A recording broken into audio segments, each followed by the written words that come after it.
कैलाश की माँ इस गांव की महिला है। बहुत सपने होने के बावजूद भी वो सपने कभी पूरे नहीं कर पाई। कैलाश की नई शादी हुई है, अभी घर में बहू आई नहीं है। कैलाश की पत्नी को लेकर उसकी माँ के बहुत सपने हैं, इसलिए कैलाश की माँ अपनी बहू के लिए पकवान की व्यवस्था कर रही है। ओहो माँ, तुम ये बीमार शरीर लेकर सुबह सुबह किस काम में लग गई हो भाई? क्या कर रही हो? और किस काम में लगूं? घर में नई बहू आएगी, उसके लिए अच्छा खाना नहीं बनाऊंगी क्या? नई बहू आएगी, उसे क्या मैं बिना खिलाए रखूं? तेरी बहू के लिए अच्छा कुछ नहीं बना पाई, इसलिए सोचा उसके लिए थोड़ी हांडी बिरयानी बना दूं। सुना है उसे बहुत पसंद है ये खाना, और फिर ये तो मैं अच्छा बना ही लेती हूँ। अरे तो क्या इस बीमार शरीर से तुम अब हांडी बिरयानी बनाने बैठ गई हो? पागल वागल हो गई हो क्या माँ? तेरी बहू को लेकर मेरे बहुत सपने हैं। वो मेरे घर में आकर मेरे आंगन को रोशन करेगी, उसे मैं भूखा कैसे रखूं? इसलिए बिरयानी बना रही हूँ। तू मुझे परेशान मत कर। क्या कहूँ मैं? ठीक है, जो करना है करो। मैं मना भी करूंगा तो मानोगी तो हो नहीं। करो फिर अब। सुनो बहू, आज से इस घर की सारी जिम्मेदारी मैं तुम्हारे हाथों में दे रही हूँ। मैं तो अब बूढ़ी हो गई हूँ, कब मर जाऊं कुछ कह नहीं सकती, इसलिए चाहती हूँ मरने से पहले तुम्हें सब कुछ समझा दूं। ये क्या कह रही है माँ? मैं घर में आई नहीं और आप ऐसी अशुभ बातें कर रही हैं। मेरे साथ क्या आप कुछ साल भी नहीं जिएंगी? क्या पता बेटा, कितने दिन जिंदा रहूं, ऊपर वाला कब बुला ले ये तो किसी को नहीं पता। इसलिए चाहती हूँ तुम घर के सारे काम समझ लो। अब से यही घर तुम्हें संभालना है। ऐसी बातें मत कहिए माँ, मैं तो माँ के प्यार से पहले ही वंचित रही हूँ। सोचा था यहाँ आकर आपकी गोद में माँ का स्नेह मिलेगा। अब अगर आप भी ऐसी बातें कहेंगी तो मेरा दिल टूट जाएगा। ठीक है बेटी, अब ऐसी बातें नहीं कहूंगी। तुम इतनी दूर से कष्ट सह कर आई हो, जरा आराम करो, फिर खाने के लिए आना। मैंने तुम्हारे लिए अपने हाथ की गर्मा गर्म हांडी बिरयानी बनाई है। मैंने सुना आते ही आपके बेटे ने बताया कि आपने मेरे लिए प्यार से हांडी बिरयानी बनाई है, लेकिन ये सब करने की क्या जरूरत थी माँ? मैं नहीं चाहती आपकी सेहत खराब हो। मैंने तो सिर्फ एक दिन मेहनत की ना, लेकिन अब तो रोज तुझे मेहनत करनी होगी। खाना बनाना, बड़ा घर संभालना, सब तुम्हें करना होगा। एक दिन की मेहनत से क्या फर्क पड़ेगा? ये तो मैं कर लूंगी, लेकिन आपको कह रही हूँ आखिरी बार, आप अब से ऐसे काम मत कीजिए। हांडी बिरयानी बनाना कोई आसान बात है क्या? ये सब अकेले किया जाता है क्या? अरे ये सब मैं कर लेती हूँ। मेरा सपना था कि मेरी एक बड़ी बिरयानी की दुकान होगी, उसमें मैं पूरे गांव को हांडी बिरयानी खिलाऊंगी, लेकिन मेरा सपना सिर्फ पैसे के कारण अधूरा रह गया। आप चिंता मत कीजिए माँ, अब मैं आ गई हूँ। अगर आप स्वस्थ रह पाई तो मैं वादा करती हूँ इस गांव में आपके नाम से हांडी बिरयानी की दुकान खोलूंगी। अब तो खुश है ना आप? बूढ़ी का पड़ोसी देवाशीष बाबू, उनकी कोई संतान नहीं है। पत्नी कृष्णा के साथ ही रहते हैं। गांव वालों का अच्छा होना वो बर्दाश्त नहीं कर पाते। बूढ़ी के घर से आती बिरयानी की खुशबू ने उनके मन में जलन भर दी। अरे ओ बूढ़ी, कहाँ छिपी हो तुम? अरे बाहर आओ, तुम्हारे खिलाफ शिकायत है। ये सब तुम गांव में कर क्या रही हो? मैंने क्या कर दिया? आप मेरे आंगन में आकर चिल्ला क्यों रहे हो? घर में मेरी नई बहू है, अगर उसने देखा तो क्या सोचेगी? तेरी बहू क्या सोचेगी ये तू जाने, लेकिन तुम चोरी करके बिरयानी बना रही हो। अगर तेरी बहू को पता चल गया तो क्या होगा, सोचा है? चोरी करके? मैंने क्या चोरी की? मैंने तो कल बिरयानी बनाई थी। हाँ वही तो। अरे तुमने चोरी करके ही बनाई है, वरना इतने पैसे आए कहाँ से? जरूर जरूर चंद्रशेखर बाबू की दुकान से चोरी की होगी। मैंने कल तुम्हें उस दुकान में जाते देखा था। बोलो की कि नहीं की? अरे कैसी बातें कर रहे हैं आप? किसी की दुकान में चली गई तो क्या मतलब मैंने चोरी की? हाँ, गांव में बैठकर तुम ऐसे गलत काम करोगी और हम लोग चुप रहेंगे। मैं जाकर चंद्रशेखर बाबू से शिकायत करूंगा। जो करना है करिए, मैंने चोरी नहीं की। मैंने जब कोई गलत काम नहीं किया तो मुझे सजा भी नहीं मिलेगी।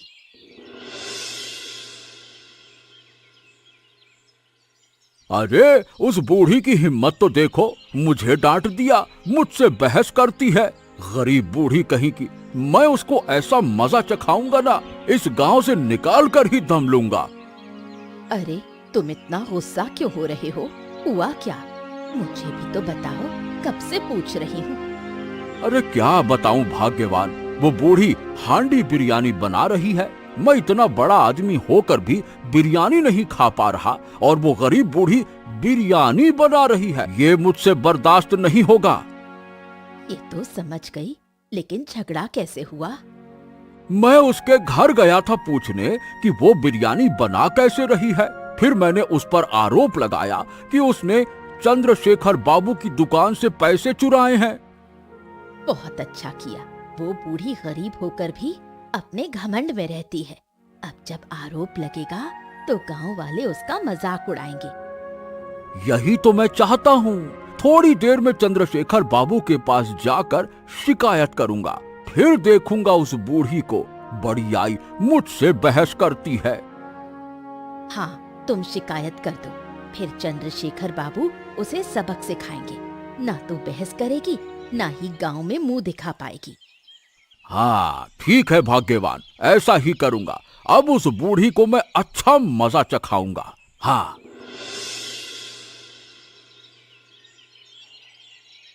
अरे आराध्या, तुम्हें मैं इस घर में बहू बनाकर लाया हूँ। कहीं कोई दिक्कत तो नहीं हो रही? अगर हो तो बेझिझक मुझसे कह सकती हो। बताओ।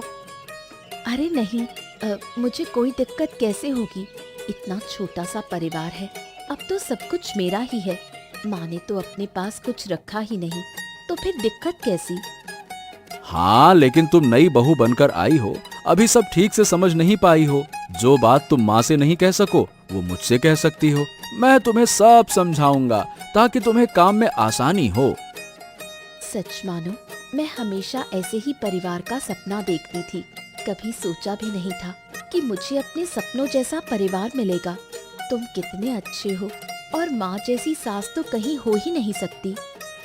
हाँ, तुम्हें मेरा परिवार अच्छा लगा, ये सोचकर मैं बहुत खुश हूँ। कितने लोग होते हैं बताओ भला, जो अपनी पत्नी को घर लाकर खुश रख पाते हैं। मैं तो बहुत कम साधनों से भी तुम्हें खुश रख पा रहा हूँ। यही मेरे लिए सौभाग्य है। ये कोई कम नहीं है। मैंने अपने मामा मामी के घर में इतना भी नहीं पाया। दिन रात काम करके कई बार तो खाने को भी नहीं मिलता था। उसके सामने ये भरा पूरा घर बहुत है। ओहो, ऐसा मत कहो। तुम्हारे दुख सुनकर मुझे भी तकलीफ होती है। कितने मुश्किलों में तुम्हारा जीवन बीता। काश तुमसे मुलाकात पहले हुई होती तो मैं तुम्हें पहले ही अपनी दुल्हन बनाकर घर ले आता। तुमने मुझे नया जीवन दिया है। मैं वादा करती हूँ, इस परिवार की कभी बेइज्जती नहीं होने दूंगी। तुम्हारी माँ को अपनी माँ की तरह ही रखूंगी। चंद्रशेखर बाबू इस गांव के मुखिया हैं। मुखिया होते हुए भी वो साधारण जीवन जीना पसंद करते हैं। इसलिए गांव के बाजार के बीचों बीच उन्होंने एक किराने की दुकान खोली है और उसी की आमदनी से अपना घर चलाते हैं। हाँ बोलिए चंद्रशेखर बाबू, आपकी दुकान से जो पैसे चोरी हो रहे हैं, आपने कभी ध्यान दिया? आपने ध्यान न दिया हो, पर मैंने दिया। और ये काम किसने किया है उसका सबूत भी मैं लेकर आया हूँ। अरे हाँ, मैं यही सोच रहा था कि मेरी दुकान में पैसे कम क्यों पड़ रहे हैं। मेरी दुकान पर तो वैसे भी कोई ज्यादा आता जाता है नहीं। मैंने समझा ये मेरी ही गलती होगी हिसाब किताब में। अरे बिल्कुल नहीं, आपकी कोई गलती नहीं है। कल ये बूढ़ी आपकी दुकान से पैसे चुरा कर ले गई है। आप फिर से मेरे ऊपर इल्जाम लगा रहे हैं। आपकी हिम्मत तो कम नहीं है। एक बार तो मैंने कह दिया कि मैंने कोई चोरी नहीं की, फिर भी आप बार बार मेरे ऊपर आरोप क्यों लगा रहे हैं? रुकिए रुकिए रुकिए रुकिए रुकिए, आप दोनों झगड़ा मत करो। पहले साफ साफ बताओ माजरा क्या है। आप मेरी बात सुनिए बाबू। मैं एक गरीब औरत हूँ। मेरे घर में अभी नई बहू आई है। बहू के लिए मैंने हांडी बिरयानी बनाई थी। अब देवाशीष बाबू कह रहे हैं कि मैंने आपकी दुकान से पैसे चुराकर वो बिरयानी बनाई। हाँ, तो अब आप ही बताइए बाबू, इस बूढ़ी के पास तो दाल चावल खाने के भी पैसे नहीं रहते। साल भर साग पत्ते खाकर गुजारा करती है। अचानक से इतने पैसे कहाँ से मिल गए कि बिरयानी बनाना इतना आसान हो गया? सोचिए। बात तो सही है। मतलब देवाशीष बाबू की बात को टाला तो नहीं जा सकता, दम है बात में। वैसे भी मेरी दुकान से बहुत से पैसे गायब हैं, तो हिसाब लगाते हुए इल्जाम बूढ़ी पर ही आता है। आप भी बाबू? देखो बूढ़ी, सबूत तुम्हारे खिलाफ है, इसलिए मजबूरन मुझे तुम्हें दोषी मानना पड़ेगा। तुम्हें मैं 1 दिन का समय देता हूं, मेरा सारा पैसा वापस कर देना, समझे?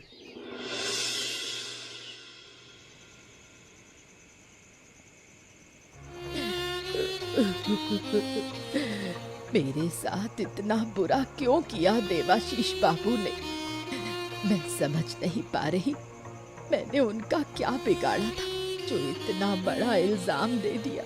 उन्हीं की वजह से पूरे बाजार में मेरी बदनामी हो गई। अरे अरे अरे अरे, माँ चुप हो जाइए। आप रोइए मत, रोइए मत। हम जानते हैं कि आपने चोरी नहीं की है। हम आपको बेगुनाह साबित करके रहेंगे, आप चिंता मत कीजिए। मेरी बहू पहली बार घर में आई है और आते ही देख रही है कि उसकी सास चोरी कर रही है। जरा सोचो, कितनी शर्म की बात है। इतने सालों से मैंने इस गांव में इज्जत के साथ जिंदगी बिताई और अब देवाशीष बाबू ने मेरी सारी इज्जत मिट्टी में मिला दी।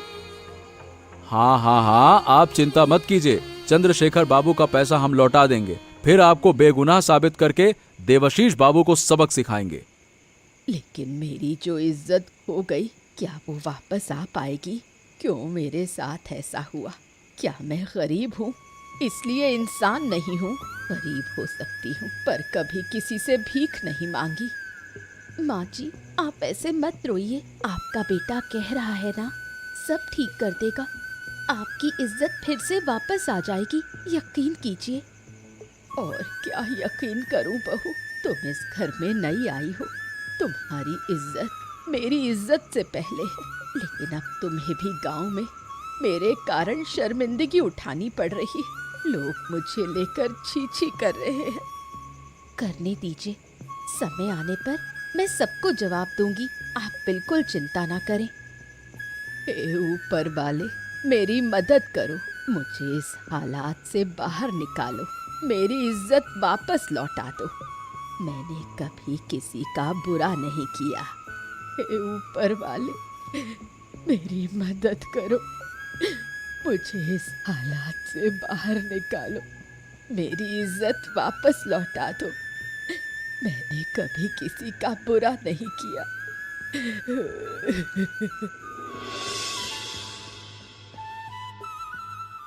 क्या रे कैलाश, सुना है कि तेरी अम्मा पर देवाशीष बाबू ने इल्जाम लगाया है, सच है क्या?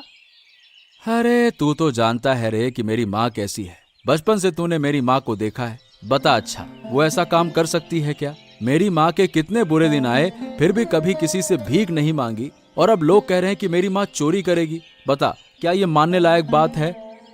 वही तो, इसीलिए तो मैंने तुझसे पूछा। मुझे यकीन नहीं हो रहा भाई। अब बूढ़ी माँ कभी ऐसा नहीं कर सकती भाई। नहीं, ये मुझे नहीं लगता। लेकिन तू ये बता, अब क्या करेगा तू? अरे क्या करूंगा क्या, सबसे पहले तो चंद्रशेखर बाबू का पैसा चुकाना होगा, तभी माँ को बेगुनाह साबित कर पाएंगे। मुझे लगता है कि चोरी भी देवाशीष बाबू ने ही की है और अब नाम तेरी माँ पर डाल रहे हैं। हाँ, इसमें शक की बात क्या है? ये बिल्कुल सच है। मेरी माँ ऐसा काम कभी कर ही नहीं सकती।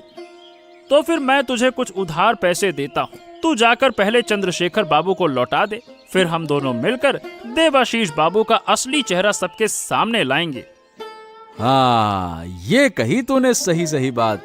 वैसे सही में तू मेरी मदद करेगा ना? क्या है कि मैं पूरे गांव में घूम आया, किसी ने उधार नहीं दिया, कोई हमें पैसे देने को तैयार ही नहीं है।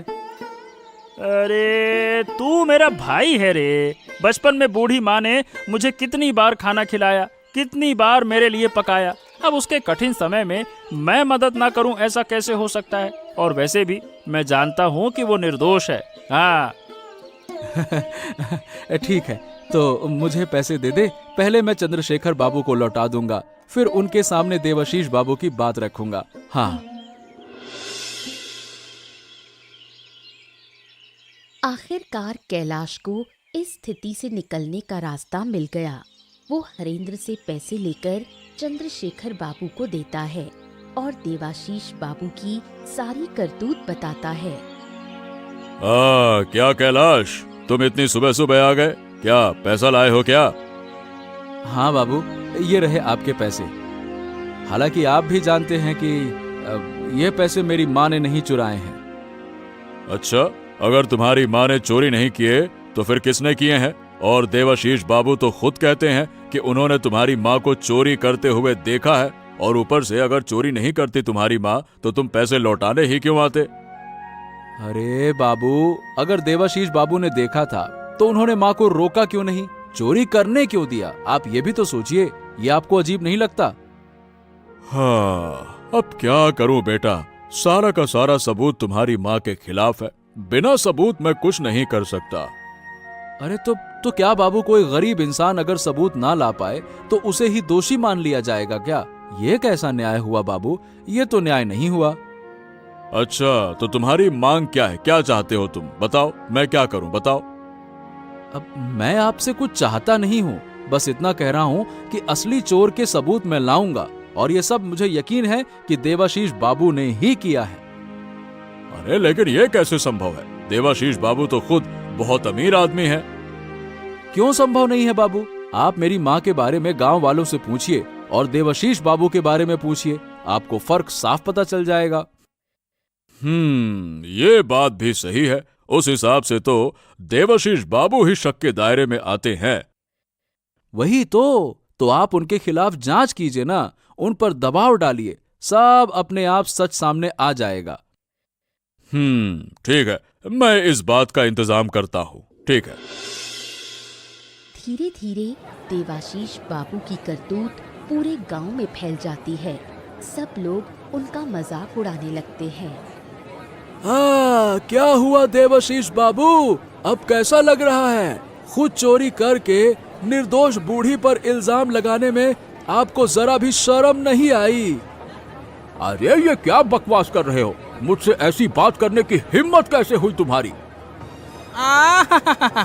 हिम्मत कैसे हुई? वाह, चोर की माँ ऊंची बोली। अरे इतनी बड़ी चोरी करके गरीब औरत पर इल्जाम लगाया। लेकिन एक बात जान लो, सच कभी नहीं छुपता, सच हमेशा जीतता है। हाँ।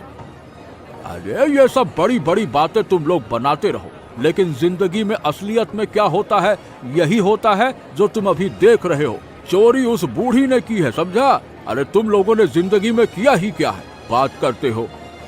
हाँ, जिंदगी में कुछ और किया हो या ना किया हो, चोरी तो कभी नहीं की, समझे? जो शर्म आपको चोरी करके मिल रही है ना, वो शर्म हमें नसीब नहीं हुई। यही हमारी सबसे बड़ी कमाई है। अरे आश्चर्य की बात है, मेरे पास इतना पैसा है, मैं क्यों चोरी करूंगा? तुम सब लोग यूं ही मुझे चिढ़ा रहे हो। फालतू में चोर मत कहो, समझे? हाँ, गांव का हर कोई जानता है कि आपके पास पैसे जरूर हैं, लेकिन आप जलनखोर इंसान हैं। दूसरों की भलाई आपको बर्दाश्त नहीं होती। दूसरों को नीचा दिखाने के लिए आप कुछ भी कर सकते हैं। अब ये थोड़ी हद से बाहर जा रहे हो, समझ गए? फालतू की बात नहीं करो। अभी तो कुछ हुआ भी नहीं। आपने जो किया उसका न्याय जरूर होगा। चंद्रशेखर बाबू इंतजाम कर रहे हैं, तब समझेंगे कि हद किसे कहते हैं। ये गजब बात करते हो। तुम लोगों की वजह से बाजार आना भी मुश्किल हो गया। अब मैं बाजार नहीं आऊंगा। हाँ। ना ही आए तो बेहतर है। आपके जैसे चोर अगर बाजार आएंगे तो बाजार में कुछ बचेगा ही नहीं, सब चुरा ले जाएंगे, चोरकट कहीं के। आखिरकार चंद्रशेखर बाबू ने देवाशीष बाबू पर दबाव डाला। दबाव डालते ही देवाशीष बाबू ने सारा सच उगल दिया। चंद्रशेखर बाबू ने तय किया कि वो देवाशीष बाबू को उचित सजा देंगे।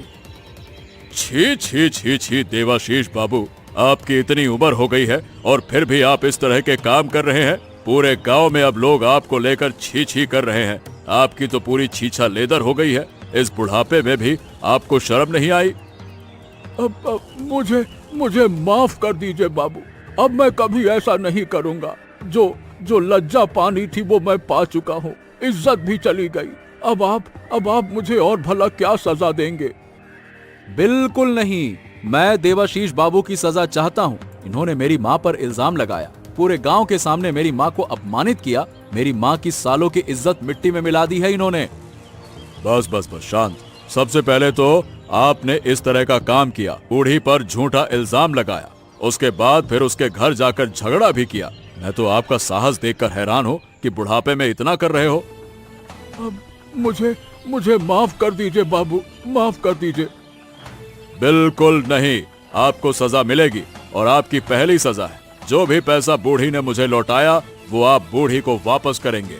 और दूसरा, बूढ़ी के घर में झगड़ा करने के कारण आज से आप गांव में अकेले रहेंगे, किसी के घर भी नहीं जाएंगे और किसी से संबंध भी नहीं रखेंगे, बस।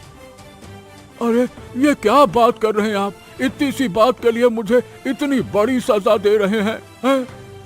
अच्छा, आपको क्या लगता है कि चोरी करना कोई छोटी बात है? चोरी करना सबसे बड़ा पाप है, उसकी सजा आपको इससे कहीं ज्यादा मिलनी चाहिए। बात करते हैं आप फालतू की। हाँ, अब बिल्कुल न्याय हुआ ना चंद्रशेखर बाबू। मैं आपके न्याय से संतुष्ट हूँ, बहुत बहुत धन्यवाद। अब आप देवाशीष बाबू सजा भुगतिए आप। हाँ।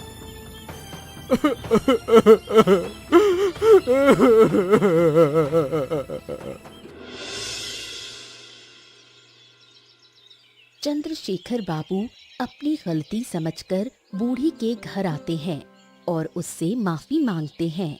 माफी मांगते हुए वो बूढ़ी के हाथ की बिरयानी खाते हैं और बहुत प्रसन्न होते हैं। वाह बूढ़ी वाह, तुम्हारे हाथ की बिरयानी इतनी स्वादिष्ट है, ये तो मैं पहले जानता ही नहीं था। अगर मुझे पहले पता होता तो मैं रोज तुमसे ही बिरयानी बनवाता। सब आपके आशीर्वाद से है। मैं तो बहुत पहले से ये हांडी बिरयानी बना सकती थी। मेरी इच्छा थी कि गांव में एक दुकान खोलूं और सबको अपनी बिरयानी खिलाऊं। तो फिर तुम दुकान क्यों नहीं खोलती? अच्छा व्यापार होगा। आप तो जानते हैं बाबू, हमारी स्थिति कैसी है। हमारे लिए तो नमक रोटी जुटाना भी मुश्किल है। ऐसे में इतनी रकम लगाकर दुकान खोलना आसान थोड़े ही है। हाँ, सिर्फ इसी वजह से तुम्हारा सपना अधूरा रह गया और हमारे गांव वाले तुम्हारी बिरयानी से वंचित रह गए। आप चिंता मत कीजिए बाबू, मेरे पास एक दिन बहुत पैसा होगा तो मैं सारे गांव वालों को बिरयानी खिलाऊंगी। यही मेरी एकमात्र इच्छा है। और अगर मैं तुम्हारी ये इच्छा पूरी कर दूं तो? लेकिन कैसे? अगर मैं तुम्हें एक दुकान खोल कर दूं तो क्या तुम उसे चला पाओगी? लेकिन आप मेरे लिए दुकान क्यों खोलेंगे? देखो, तुम्हारे साथ जो अन्याय हुआ उसके प्रायश्चित के रूप में मैं तुम्हें ये देना चाहता हूँ। देखो, मना मत करना अब। लेकिन मैं आपके पैसों से दुकान नहीं खोल सकती। हाँ ठीक है, मेरे पैसों से नहीं। जब तुम्हारा व्यापार बढ़िया से चले, अच्छे से कमाओ तो मुझे लौटा देना, ठीक है? ठीक है, तो मैं तैयार हूँ। आखिरकार देवाशीष बाबू ने अपनी गलती समझी। बूढ़ी के साथ किए गए अन्याय को सोचकर उन्होंने उससे माफी मांगने का निर्णय लिया। ये क्या, आप फिर मेरे घर क्यों आए हैं? जरूर आप आज भी कोई झगड़ा करने आए हैं। मैं पहले से कह देती हूँ, अब की बार आपको बख्शा नहीं जाएगा। चंद्रशेखर बाबू आपको और कठोर सजा देंगे। अरे अरे अरे, मुझसे डर मत बूढ़ी, मैं झगड़ा करने नहीं आया। मैं आया हूँ तुमसे माफी मांगने। मैं अब अकेला नहीं रह पा रहा हूँ। ये अकेलापन मुझे कचोटता है, काटता है। अब मैं अपनी गलती और अहंकार को समझ चुका हूँ। मैं आपकी किसी बात पर भरोसा नहीं कर सकती। आप भरोसे लायक नहीं हैं। ये मैं समझता हूँ। मैं भरोसे के लायक हो भी कैसे सकता हूँ? जो काम मैंने किया उसके बाद तो कोई भी यही कहेगा। लेकिन मैंने अपने पाप की सजा पा ली है। तो अब बताओ, अब तुम मुझे क्यों माफ नहीं कर सकती? आप माफी मांगने आए हैं ना? ठीक है, मैं आपको माफ करती हूँ। अब आप यहाँ से चले जाइए। नहीं बूढ़ी नहीं, मैं जानता हूँ कि तुमने दिल से मुझे माफ नहीं किया। जब तक तुम दिल से माफ नहीं करोगी, मुझे मरते वक्त तक शांति नहीं मिलेगी। कहो तुम ऐसा कि तुमने मुझे दिल से माफ कर दिया है। ठीक है, मैं कहती हूँ मैंने आपको दिल से माफ कर दिया, लेकिन आप कभी भी ऐसा काम दोबारा मत कीजिएगा। मैं वादा करता हूँ कि मैं अब कभी अहंकार नहीं करूँगा। अहंकार और जलन ने ही मुझे ऐसे पाप करने पर मजबूर कर दिया था। अब ना जलन करूँगा, ना प्रलोभन में पड़ूंगा, ना भैया ना।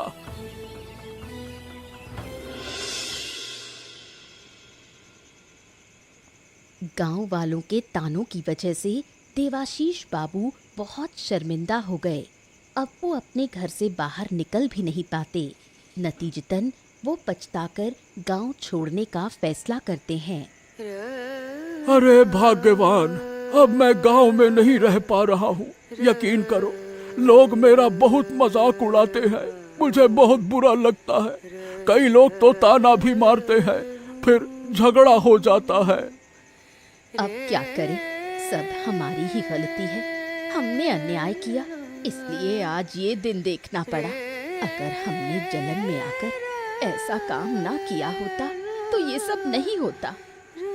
सही कह रही हो, ऐसा ना किया होता तो आज ये दिन ना देखना पड़ता। चलो भाग्यवान, हम ये गांव छोड़कर कहीं दूर चले जाएं, वहाँ जहाँ थोड़ा शांति रहे।